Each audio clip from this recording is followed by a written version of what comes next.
Hi everyone, welcome back to my channel, which is Omkar in Lithuania. I hope you all are doing well. I really apologize for not being regular to making all these videos. The weather here is completely intense right now. It has been like snowfall from past 7 days. Adapting to a different weather altogether takes time. I was also sick during this part, which is why I could not be regular at the content. And also at the same time, to be honest, the purpose of this channel is to basically give you the kind of relevant information that you look for when you come in a new country. So I was actually researching about some of the information which is very important for you to understand, because the topic that we are covering today, the topic that we're going to speak about, is being one of the hottest topic, because a lot of students who connected with me, a lot of people who just came here have asked me tons of questions about it. So I just really wanted to focus on the kind of important information for you and give you the exact information that you will find here when you come here and when you try to do that process as well. So without further ado, let's start today's video. And as always, you can grab your paper pen to write important notes. And if you have any questions or anything, feel free to drop in the comments, and maybe we can always interact over different social media platforms as well. I've got a couple of people reached out to my social media platforms about accommodations and other stuff. I'm trying to answer you because I really wanted to give you some solid options out of it. But yeah, it does take time to actually find out the right answer for you. So I apologize for that, and I hope you understand. But with that, let's start today's video. And today we're gonna talk about the driving license in Lithuania.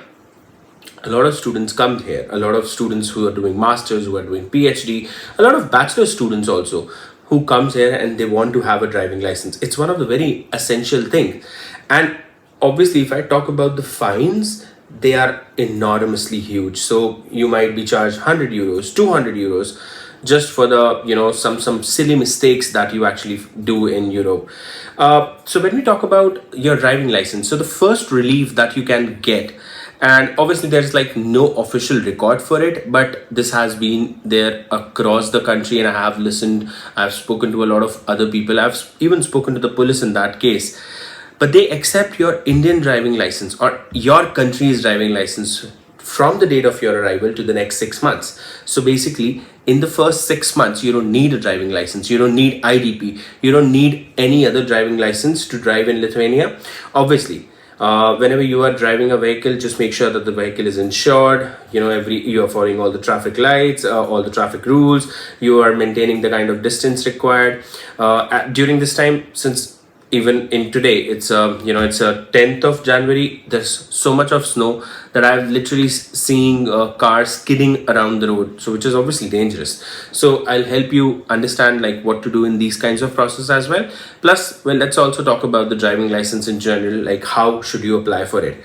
So the first thing is that you come here, you have a validity of your license for 6 months. But again, if you want to actually have a Lithuanian driving license, it's always better to carry an international driving license. Now, the reason for it is, let's say you come here in Lithuania. For example, I did that mistake and I came here and I wanted to drive. So I thought, okay, I just need an IDP.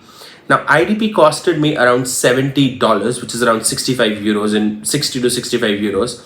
That is, for around 1 year of cost, which is okay. That's not expensive. But when I calculated and when I checked with my RTO at my country, the international driving license was costing around 3,000 rupees. So it's a massive difference of the pricing. Plus also, it becomes more validatory when you have driving license issued from the RTO rather than, just having it from the third party like IDP and other websites. Okay. So why it is important, I'll tell you. Okay. Even though you can drive without an IDP, but why it is important, I'll tell you. So when we talk about the driving license process, how does it look like? So you need IDP, you need international driving license. You need your Indian driving license. You need to translate your Indian driving license or any other driving license to the Lithuanian language. Then you also have to make sure that you have a sufficient medical checkup. There's a list of things that they actually need from the medical checkup. We'll discuss it about in the later part of the video as well. And apart from that, then you have learning, learning in the sense that there's a test, and obviously there's a practical exam when you drive the car as well. So these are 5 major things that you need Okay, let's talk about it one by one. So the first thing is that you need an IDP, which is International Driving Permit. Now you have two options for that. You get it from your home country, which gonna cost you on an average 20 to 30 euros, which is around 2,000 to 4,000 rupees or 3,000 rupees in INRs, and similarly in other currencies as well, the equivalent of the same. And the process is real quick, and obviously it is more genuine than an IDP. I'm not saying that IDP is not good, but yeah, I'm just telling you a way to save money, because we wanted to give you the kind of information that helps you understand about what's happening, that helps you understand how you can save money rather than spending enormously. So IDP is one thing. Then when you come here, you need someone, and there are companies who actually translate your license, which is in English language, which is in any other Asian language, which is in any other language perhaps, to be translated to Lithuanian language. Now, this process itself can cost you around $10, 10 euros to 30 euros.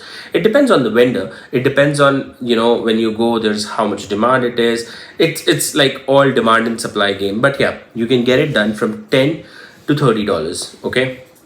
So you've got an international driving license. You have translated your home country license into Lithuanian language license. Now the third thing comes is like the medical checkup. Now, so the medical checkup, they basically have 4 or 5 steps for the medical checkup, and the medical checkup is usually validated for like another next 5 to 10 years. Obviously, Lithuanian citizens have these kinds of options that where they do the medical checkup and it is valid for next 5 to 10 years. But for people like us who are on TRP, for the people like us who are on a temporary kind of a visa, the medical checkup varies depending upon your TRP. So it's not like that you'll get 5 to 10 years of the validity. But yeah, again, it is depending upon how long your TRP has. So I have a slip here, to be honest, that actually helps you understand about the medical checkup. I know it's like a little sorry about that. It's a little messy and it's in Lithuanian language, but I can tell you what is like covered here. So the first thing that they check about is your eyesight. Okay, so they basically call you in. You have to book your appointment in early.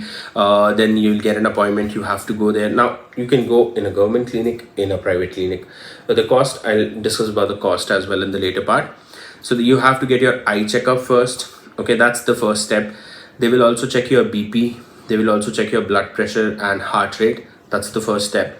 Now you are done with the first step, then you go to the second room. You have to do your ECG over there, which is important for them. After that, you need to it's different in different hospitals, but the one where I went, what they did do is after ECG, you have to pay the fees. Now the fees is 26 euro 30 as of 2026 in January. It might be changed, but even if it's changed, you can expect around 26 to 30 or maybe 35. That's it. That's going to be the max amount that they might be taking. Now you have to pay that if you have an insurance covering that. For a lot of people, they have their office's insurance which covers the preventive health checkup. Your insurance can cover that as well. It depends like how insurance works in your perspective. A lot of people basically pay and then reimburse it, just like first you pay and then you upload the bill and get it reimbursed. So these are the two things that happens: ECG and your eyes and your entire blood pressure and all, heart checkup and everything. And then next is the psychiatrist. So you have to go to the psychiatrist. They will basically analyze your mental health, and then they basically have a decision that you are medically fit for driving or not. Obviously there's an or. So they basically check on your result, and if you are physically fit, if you are mentally fit, there's like no possibility that you'll get rejected. But yeah, that's how they basically determine that what is your medical state.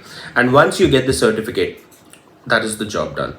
So now, till now we have got our IDP, we have got our license which is translated to Lithuanian language, and also we have got the medical certificate. Now these are the things we have spent around and around. Let's say we have got IDP from our home country, so 30 euros for that, 30 euros for translation, and 30 euros for health checkup, around 100 euros. Okay, now next thing comes wherein you need to learn for the theory exams. The theory exams in Lithuania, in a country like Lithuania, are pretty serious. And the theory exams cost you around 5 to 10 euros depending upon the kind of RTO you are going, the kind of regatta you are going. So it depends on 5 to 10 euros. And what you have to do is, I think it's 5 to 15, I would say, because there's the difference in the pricing. So you go to the websites like Rigveda, and you go to Google and you find a bunch of website. They basically have long books, and it's a free downloadable books, and it's around like 150 pages, if I'm not wrong, around 100 to 150 pages. And you have to be very serious about it, because the theory exam is pretty tough. I have spoken to a lot of Lithuanian people as well at the same time. I have seen them saying that it takes a couple of attempts to pass that exam. So Lithuanian people have also been struggling. So we being Asians, we have always been neglected on the rules. So yeah, it's gonna take some time. But yeah, the more you study, it becomes very easy for you. This exams is basically done in English language, Lithuanian language. Russian was included, but from 2026 it was excluded now. So we have English, we have Lithuanian, we have Ukrainian, all these kinds of languages. You can give it in Lithuanian as well, but for that you need a translator, because you'll not be able to translate out everything. Now you did your exam, your theory exam, you've submitted your documents. Obviously you have to submit your passport and your TRP along with all these documents. Now once you do that, then there comes the practical exam. So now the practical exam, how does it looks like? You go with the instructor in the car. So the instructor will give you the guides. He will ask you about, okay, let's just go on a straight road, just do a sharp U-turn. How do you go on a roundabout? It's completely different as compared to our Asian countries. So yeah, and also obviously you have right hand drive here. In India it's left hand drive, if I'm not confused. So different kind of driving mechanic as well. So you have to do this. They will actually train you about a lot of other things, like they will ask you how do you apply a sudden brake, how do you basically make sure that you are not skidding in the ice, how will you actually go to the other side of the road. It's a kind of tough exam, but if you have the grip on it, if you have an understanding, and if you have like an open mindset in the sense, because you need to do a quick reaction there. He says that stop, so you have to stop. You can't just go 100 meters away and then stop. It does not make sense. Then you are failing. This test costs around 50 euros per person per attempt, and there's no limit as such. But yeah, obviously 50 euros is a big amount for giving this kind of test as well. So this is the process that looks like. And once you get everything done, once everything is approved, then it becomes very easy for you to get the driving license. And obviously you can renew it as well, and you can drive freely around everything. Done. This is the process. This is the process of how to obtain a driving license. Now, this whole process does not belong to everyone. Not everyone can do this. Why I'm saying this is, so if you have an Indian driving license, Pakistani driving license, Azerbaijani driving license, the thing is that how long your driving license was issued, like how back. So for example, they say that you need at least 3 to 5 years of experience of driving in your home country, although it's not a written rule. But yeah, they basically say that. Now when they say that, they also give you an option. There's like a lot of driving schools that actually teaches you all the things about all this. They tell you how to drive, they tell you what are the rules and all and everything. And the cost for this is around 649 euros. And they will have, I think, 2 classes per week. This is going to be a 3 months long classes, and it's 649 euros per classes. Now this does not cover the theoretical part. If you are willing to include the theoretical part, it is again 150 to 200 euro plus on the 649 euros. So it's around 849 euros if you want to get it from a driving school. But if you do it all alone by yourself, let's say you took 2 attempts for everything, like the practical test and also the theory test, on an average it's going to cost you around 300 euros. So it's like you can save approximately 500 euros in all this. So you have to make sure, all the students who are planning to come, my advice would be that you try to practice a lot in India, and just don't do rash driving. Just understand how everything works. You can Google a lot of rules. You can use tools like ChatGPT and all to understand how the traffic works, and you can try it out. I know that you might be following the rule, the other person might not follow it, but at least you can try it out so that you have a hang on it. Me personally, I would suggest you have an IDP or something once you come here, so you can use companies like ChargeBee, Spark, and all other companies like Bolt and Volt. They basically have rental cars, and you can easily just download the application, give your driving license. If it get approved, you can actually drive these cars. I've been driving Spark for a couple of times, but also at the same time, regretfully, I just wanted to inform you that all these application, majority of them does not accept an Indian driving license. That's also a biggest problem. For some odd reasons, they don't accept it, or if they do, they will ask you for huge deposits of money for around like 300 to 500 euros as well. So this is also a problem once. But again, at the same time, you can try out in India and then maybe think about it. Cars in Lithuania and in entire Europe is not that expensive. In €1,000 you can get a good car. People have been driving Prius, Yaris, these kinds of car for €1,000, and they use it for deliveries, and it's cost efficient. I mean, you're not struggling in the cold, you're not struggling in the kind of temperature. If I tell you about the temperature right now, the temperature even today, from the weather application, it's -10, and it feels like -14 degree, which is a huge difference. You come from a temperature of 10 to 15 or maybe 30 or to maybe 40 degree in India or any neighboring countries, and then you come to -10 and -15. The lowest that have been gone is around like -21 degree in the nearby weeks. So this is how the temperature looks like, and obviously you need to be very sure.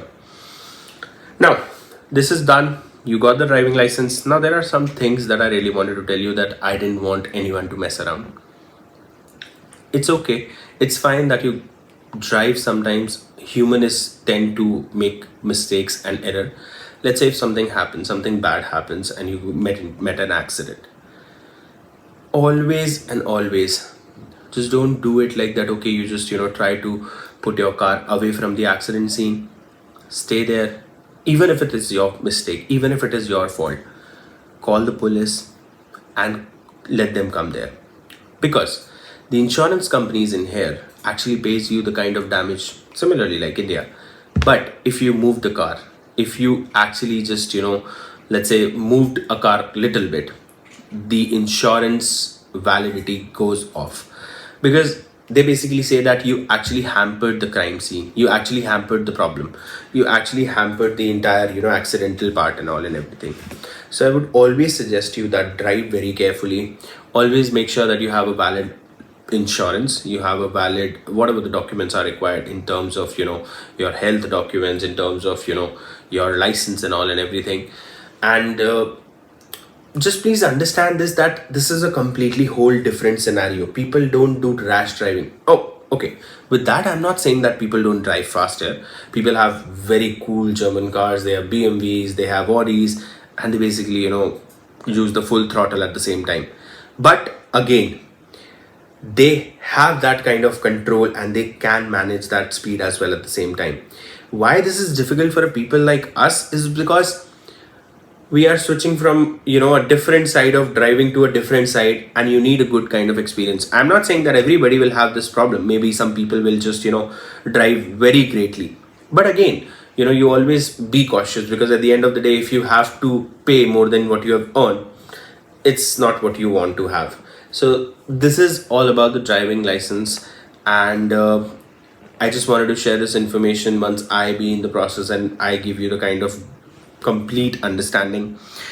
Just wanted to give you a heads up. In majorly a lot of clinics, when you go to psychiatrist, there is a huge wait time.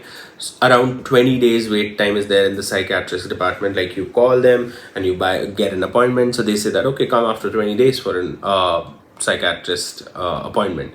So that's what happens a lot.